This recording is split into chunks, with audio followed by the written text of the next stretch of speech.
E eu vejo assim, o seu trabalho, né, o seu projeto pelo Instagram, onde hoje é onde É a onde eu trabalho, é no visibilidade Instagram. acontece, é uma coisa que não tem mais fronteira, Não tem. porque outrora era tudo muito solitário, as dores eram muito solitárias. Tudo no boca a E da boca. mesma forma que a internet tem um lado que infelizmente é ruim, que a gente sabe, Tem um né? lado bom.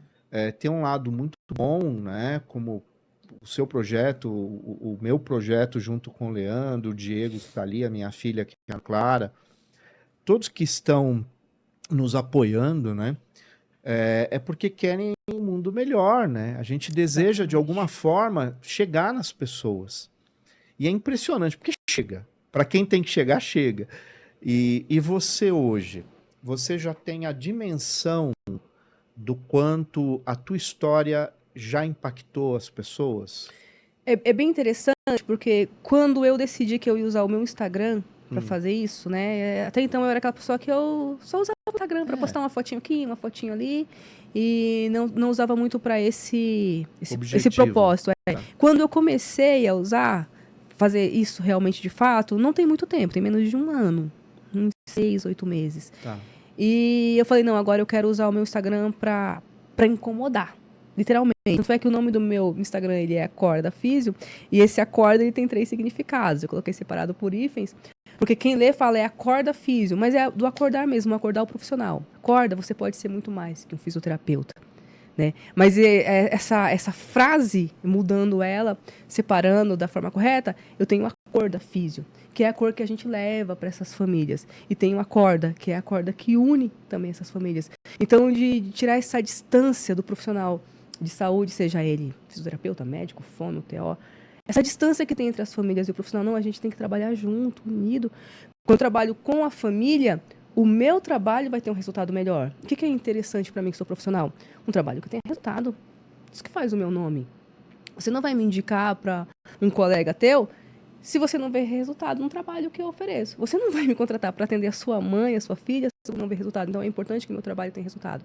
Quando eu trabalho junto com as famílias, o meu trabalho tem resultado. Pelo outro lado, a família também precisa se comprometer. Não adianta, Marcelo, eu atender. Eu falo isso para as famílias que eu atendo. Não adianta eu dar o meu melhor, mas eu dou 1 hora de 24 horas. O que a família faz? Quanto que também essa família está sendo orientada a fazer? Como, de que forma? Então, eu sempre falo que eu trabalho em equipe. E a família precisa se sentir equipe, né? E aí, quando eu vim com esse projeto para o Instagram, por causa do projeto social, né? Quando eu lancei lá o primeiro postzinho, olha, eu preciso de uma família que esteja precisando de um atendimento de fisioterapia neurológica gratuito. E aí começaram as famílias a me indicar, eu conheço fulano de tal. Eu sabia mais ou menos o número de pacientes que eu poderia atender em um dia. Então, quando fechou, falei, agora eu vou fazer as avaliações. E aí comecei a ser procurada por outros profissionais. Vânia, como que você fez para atender? Poxa, eu tenho tanta vontade de atender voluntário, mas eu não sabia como que eu fazia. Aí eu falei, eu fiz assim, assim, assado, né? Determinei uma região, determinei um público, determinei uma área que eu queria atender. Eu vou fazer isso também. Mas eu não posso atender um dia inteiro, senão eu vou ter um prejuízo muito grande. Você pode atender um paciente? Um eu posso. Mais um.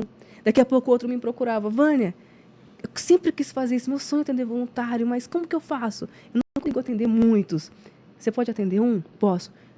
Ótimo, então mais um, mais um. Então eu comecei a ter muita cura em relação a isso. Tá. E eu comecei a ver como que foi só eu dar um passo para ver tantas outras pessoas. E aí a gente acabou virando uma corrente mesmo, né? Eu sempre falo que é o trabalho de formiguinha. Quando eu olhava para mim, Marcela falava, mas quem sou eu? Eu sou só uma, gente. É tanta gente precisando, eu sou só uma. E de repente eu vi que eu não era só uma. Eu era um monte. É só você dar um passo. Sim. Talvez eu só possa atender um, mas através do meu propósito de ir lá e me movimentar, quantos Sim, sim. aparecendo, quantas famílias foram atendidas, Exatamente. né? Então eu vejo muito isso. E ainda hoje, eu vi em 7 meses, eu tinha 200 seguidores, hoje meu Instagram tem 7.000 seguidores, né? E quantas famílias que eu não vejo chegando de fora de São Paulo, do Brasil inteiro. Caramba, que trabalho bacana, que trabalho bonito, que legal. Profissionais falando que legal, que bacana. Então, é isso que eu quero, né? Eu não quero mostrar que eu sou melhor que a minha colega. Eu quero mostrar que... Eu quero que ela seja melhor do que eu. Mas eu quero um trabalho com humanização. É muito importante o profissional entender, não só de saúde, o motorista, o porteiro, o professor, entender que a gente precisa olhar para o outro com humanização. Não adianta, Marcelo, eu tenho um monte de curso, um monte de diploma, um monte de técnica, e estudar fora do Brasil, e eu não conseguir olhar para a pessoa e não enxergar a alma dela. Sim. É um trabalho vazio. Esse é o grande diferencial, né? Em qualquer profissão, né? Quem aqui que está nos assistindo, que já não foi em um serviço, seja ele qual for, e a pessoa nem olhou. Não. Nem olhou. Você olha assim na parede, tem um monte de diploma. Nem mas não olhou consegue nem ouvir. Cara, não te escuta, não é sensível a absolutamente nada, né? E dependendo do serviço ainda, você chega frágil. Então você já está nessa condição. Então você precisa de acolhimento. Né? E nem sempre a pessoa que chega buscando, seja serviço que for, tem condições de lutar ali por aquilo que é direito, né? Então eu acho que são tantas as questões, né? Tantas as questões, e por outro lado você tem pessoas sensacionais que fazem... Nossa, profissionais. É aquilo que eu falei, se né? hoje eu sou essa profissional, eu me espelhei, eu não nasci do nada. Eu me espelhei em um profissional, que foi esse profissional para mim. Fez a diferença. Olha só, então a gente está falando de... vamos supor, o meu trabalho inspirou outros profissionais, mas eu fui inspirada por um profissional anterior a mim. Então isso é muito importante. Isso é um semear constante que vai nascendo, metaforicamente, árvores e frutos. E é aquela assim, história, né? faz a sua parte. É tão pouquinho que eu consigo fazer, faz só a sua parte, já tá bom. Essa questão, tem um profissional bom, tem um profissional não tão bom, mas eu penso assim, isso é muito particular meu, né? Eu decidi que eu vou trabalhar com pessoas, e eu vou trabalhar com pessoas que às vezes chegam para mim muito magoadas, muito feridas, porque eu sou os dois lados da moeda. Eu já fui a mãe que chegou muito ferida em um consultório. Hoje eu ainda sou a mãe, mas eu também, em muitos momentos, agora eu sou essa profissional, né? Então eu acho que quando eu escolho trabalhar com pessoas, Marcelo, às vezes eu saio de casa arrasada. Eu já saí de casa depois de ter passado madrugadas com meu filho tendo crises convulsivas. É uma dor insuportável você ver um ente querido seu tendo crise convulsiva. Você se sente extremamente impotente. Não há nada que você possa fazer a não ser esperar aquela crise passar. Então eu já saí da minha casa com meu coração dilacerado, mas quando eu sentava na minha mesa, ou quando eu sentava no tablado, ou quando eu sentava no tatame para atender um paciente, a minha dor eu colocava no bolso. Agora era o momento de atender o outro. Você ter essa noção de que você precisa respeitar o momento do outro. Sim. Entendeu? Eu não posso levar a minha dor para o outro, ele já tem a dor dele. Eu vou ter um momento de ser ouvida, mas naquele momento era o momento dele. Às vezes você vai atender um paciente neurológico, um paciente que andava até ontem e de repente teve um AVC e está em cima de uma cama, sem funcionalidade nenhuma. Você imagina a dor dessa pessoa? Sim. Um paciente que até ontem tinha saúde e hoje recebeu um diagnóstico de que tem uma doença degenerativa sem cura, que vai matá-lo em 3 ou 4 anos. E a minha dor agora se tornou insignificativa. Pelo menos nesse momento, eu tenho que aprender a ouvir, né? A Bíblia fala isso. A gente tem que ser tardio no falar e mais atento no ouvir. Então, isso é importante demais. Às vezes, o paciente não vai querer fazer fisioterapia. Eu já cheguei em casa de pacientes que ele falou para mim, eu não quero fazer fisioterapia, eu não quero nada. Tá? Às vezes está nervoso, está chorando, alguém que teve um AVC, um senhor já.